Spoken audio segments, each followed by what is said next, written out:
9. Good morning. I'd like to call the meeting of the Enforcement Program Oversight Committee of the California Board of Accountancy to order. This is Thursday, May 16th. I'm Nancy Corrigan, and I'm chair of the committee. I'd like to start with the roll call. Mr. Savoy? Michael Savoy. Nancy Corrigan? Mark Silverman. Carrie Ann Farrell Hines. Dan Jacobson. Katrina Salazar. Alicia Burhow. Thank you. And with that, it looks like we definitely have a quorum. Next order of business is to approve the minutes of the March 21st meeting. So moved. And do I have a second? Any further discussion amongst the committee members? Any comments from the public? Seeing that there are none, Ms. Reed, please call for the vote. Alicia Burhow. Yes. Nancy Corrigan. Yes. Carrie Ann Farrell Hines. Yes. Dan Jacobson. Yes. Katrina Salazar. Abstain. Michael Savoy. Yes. And Mark Silverman. Yes. Okay, very good. Thank you. Moving on to item 2, discussion and possible action regarding enforcement-related activities associated with unlicensed practice. Mr. Franzella. Thank you and good morning. So the purpose of this agenda item is to provide the CBA with information on how its enforcement program addresses matters involving unlicensed practice. And while no specific action is required on this agenda item, staff always welcome any additional activities the CBA would request the enforcement program perform in this particular area. So the topic of unlicensed practice was discussed in considerable detail during the CBA's recent strategic planning session. With a strategic plan goal included in the actual plan that states inform stakeholders on enforcement efforts being performed regarding unlicensed practice. And so since November of last year, the enforcement program began including information in the, information on unlicensed practice. Initially, this took the form of reporting on numbers of complaints in the enforcement activity report. And then beginning last meeting, we included a new section within the EAR regarding unlicensed practice activities, which has information on the number of cases, open investigations, and case outcomes. So this item provides a greater level of detail regarding how the enforcement program processes the unlicensed practice. Unlicensed practice activity comes to our attention in various ways: external complaints, review of various forms that are submitted to the board, such as the peer review reporting form and the attest experience form, and then also correspondence, or oftentimes we also identify it during the course of an investigation. Also, after the CBA takes action that results in the revocation or the acceptance of a surrendered license, staff will also review the internet to determine if a licensee continues to advertise public accounting services. Generally, we look at that after a period of time just to see if they've taken down that information or they are in fact actually continuing to practice. When conducting these investigations, generally our primary goal is to obtain compliance, which differs based on whether the individual maintains a license with the CBA or is in fact actually unlicensed. For those with a license, the unlicensed practice is either practicing with an expired or an inactive license or operating an unregistered firm. In either case, we work to get the individual in compliance either through renewing their license or converting their license to an active status or registering the firm or the name style, maybe as a fictitious name permit. If we are unable to obtain compliance, we generally will issue a citation as the next step to correct the issue. In instances where individuals who are using protected terms and in fact are actually unlicensed, we work with the individuals to adjust their respective marketing materials to remove various terms, indicate the services are being performed, do not require a license, or in some cases both. We will also engage with the Department of Investigations within DCA when we cannot obtain compliance, or if we have in fact identified services, maybe such as an audit, that have been performed and have been rendered. We'll refer those over to the Department of Investigations, who has their own staff. They have peace officer standing, and they can go and work to obtain evidence, collect evidence, maybe also correct the issue as well. So on the bottom of page 2 of your materials, and then carrying on to the top of page 3, I've highlighted 4 cases, 2 that have resulted in a conviction and 2 that have criminal charges pending, that arose out of the CBA initiating investigations into unlicensed practice. Recognizing this is an important consumer protection area, the enforcement program continues to seek to increase activities with unlicensed practice. One step we're working to implement is a more streamlined reporting form for reporting unlicensed activity. The present complaint form is really designed for filing complaints where there is an issue with professional services rendered by a licensee. So we're working on a new and more focused form, which will be available electronically and will be placed on the board's website under the banner titled Report Unlicensed Activity, or some substantially similar title. Staff are looking to have the banner also appear in the license lookup section. This will allow individuals to perform a lookup of a licensee, and if no results appear, to more easily file a report with the CBA.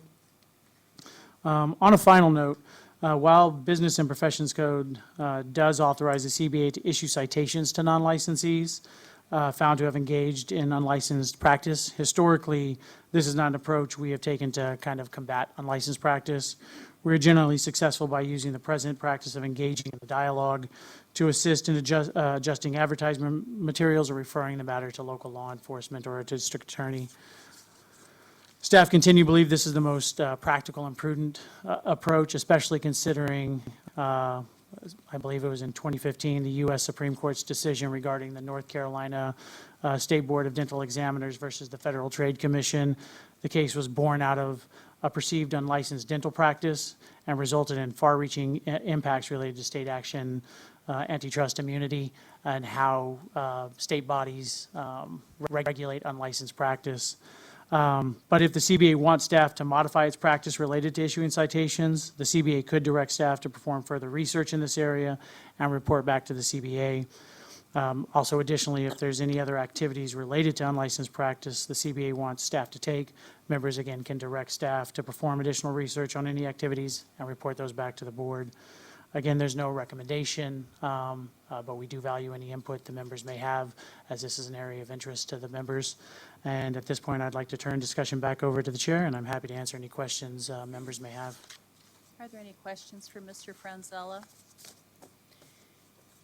Is this something that we would like enforcement to look into further as far as issuing citations and that? Or are we satisfied at this point that, you know, the outreach and helping those along is sufficient as far as what we're doing? What board staff are doing? Yes, Mr. Jacobson. I think that Mr. Franzella is the expert on this, and he said that what is happening at the moment is working, and we ought to stay with what is working. Don't fix it if it ain't broke. Okay, very good. Yeah, Yes. that was my recommendation as well. I mean, our organization's pretty good about enforcement and has been, and it's only been getting better for the last few years. So if things are going well, then I don't see a need to add on additional regulation or work. Absolutely. Okay, any other comments from the members? Yes.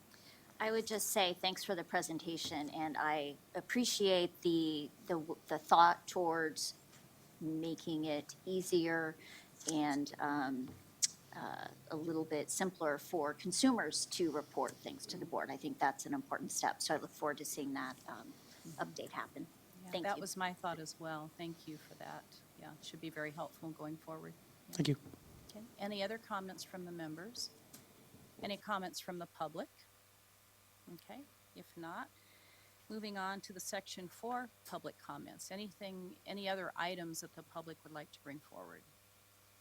And if not, I will move to agenda item 4, and that would be items for the EPOC's next meeting. Any ideas from the members what we might want on our agenda for next time? If not, I have a couple, and I would like I would like those of you to come back next time with some ideas as well. This was very good looking into unlicensed activity, which has been, you know, a concern for quite some time. Another one might be, and again, are these justified or not? I think enforcement has to come back with some information telling us, yeah, we may have a potential issue here or not. And obviously, this committee needs to work at the approval and direction of our full board. But some years ago, and I forget how long ago, we now have two types of licensees. We have a test and we have G.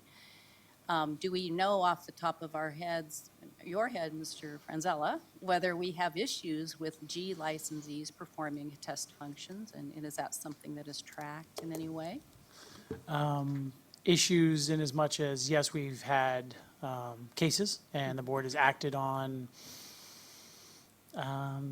maybe a handful, maybe a little bit less, of cases that resulted when a G licensee took on a service that his license, his or her license didn't authorize for. In some ways, that's an extension of unlicensed practice, in as much as their license has limitations if they're a G licensee. So we have that, and there's a section within the law that relates to client notification. When a firm is comprised of licensee ownership and needing to notify clients, and that's something we've been looking at recently as well. Okay. So what we could maybe do is put that as next time's agenda item so that we can comfortably discuss it when everybody's been noticed, et cetera. Another one might be, and maybe this would be more for the closely held companies versus the publicly traded or the issuers of securities, but I'm still not sure that banks, bonding companies, other parties that rely on financial statements, are they clear on what CPAs do, compilation reviews and audits, what they're relying on to make their funding, to do their financing, that sort of thing? And it's just a thought. Is that a worthwhile venture for this committee, to think about? It's really like an educational process. It's kind of like, is there a way to help enforcement and protect consumers from the other direction instead of going out, when things are reported that are wrong, is there a way to educate, to actually control the level of accusations and complaints that come forth? So the question is, does the committee think that that's worthwhile looking into, and what is our population of data out there? Mr. I mean, Savoy? typically, banks or other lending institutions ask for a specific level of financial statement. I think they know what Okay. they're asking for or getting. Okay. At least the banks I deal with,